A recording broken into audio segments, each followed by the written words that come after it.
Octane Electrons, and we're doing another video on the GS 1150 today. So I did one the other day putting on the complete Z-Technic exhaust, which is on the bike and working great. And after doing some research, I decided to add a fuel EFI tuner to it to work with the exhaust. So let me go back around here. Anyways, I went with the Dobeck Performance Electronic Jet Kit, which I think will do an awesome job paired with the exhaust. So here's what comes with it. Nice box. We have the electronic jet kit with its connectors and everything, wiring harness, some stickers, quick reference card, zip ties, and instructions. And they actually sent me instructions for the like an F650 GS or F800 GS or something, so it's not exactly right. But no big deal. I got it pulled up on my computer here for the 1150, and it's a pretty easy install, so not a lot to it. Anyways, I've already kind of got started and then realized I might as well film this, so I've got the bike a little bit disassembled, but not much. So first, we need to disconnect the battery just to be safe we don't fry anything.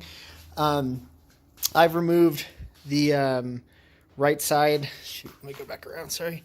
I've removed the right side panel sitting underneath there, which just clips on to these holes right here with rubber grommets. So that just pulls off. I've removed both seats, obviously, with the key. That's easy to get them out of the way. Sitting on the Camaro over there. Okay, and then I have a quick disconnect on my fuel line here, so it's really easy to pop it loose, and then I can lift the tank way up. If you don't, you might have to disconnect more stuff to make enough room.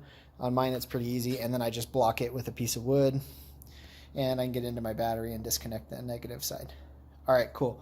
So with that done, now we're ready to get started, and of course I didn't read the directions. Let's see what's next. So we need to get to the O2 sensor plug. Okay, I'll show you where that is. Let's go back to the bike.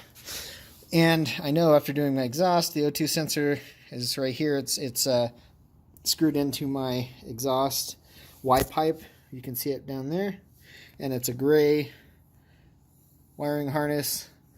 Comes up here, and it's right there. It's actually doubled over and zip tied to the frame. A previous owner must have done that.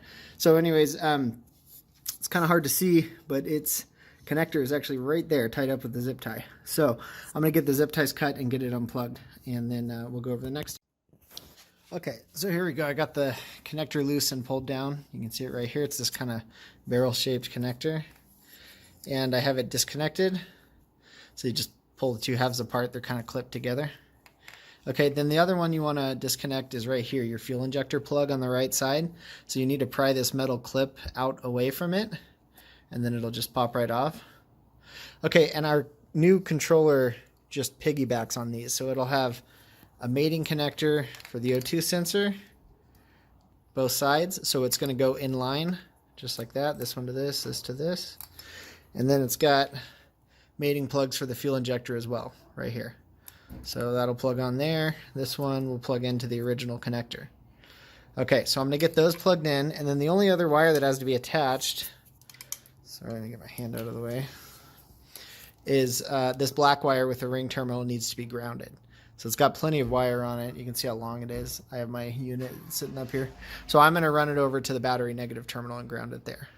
So let me get all this connected, wired up. I'll show you the finished connections, and then we'll check it out. Okay, so here's everything plugged in. O2 sensor and fuel injector. And then I have my black ground wire over here grounded to the battery. And then the instructions say the next step is to reset the computer, which you're going to reconnect. So I have your battery disconnected, reconnect it, and then I'm going to turn the ignition on, and then fully open and close the throttle all the way 3 times, and then turn the ignition back off. So I'm going to do that right now. And should be good enough connection to turn it on for a second. On. 1, 2, 3. Okay, throttle or ignition off. Okay, now I'm going to tighten up my battery connection there. Make sure everything is just kind of tie my wires up out of the way, make sure everything's out of the way along the side of the bike, and then we'll see how it goes. Alright, here's my connections made and wires routed. So I've got this one here, other side's tied up right back here, and the two O2 sensor plugs are tied up right there, and they clear my fuel line just fine.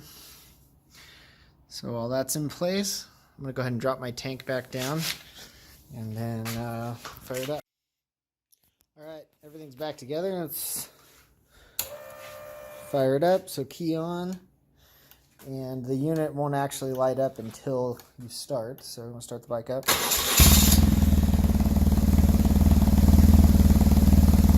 The sequencing lights is its check mode, and then it should go to the start of adjustment mode, which it has. So perfect.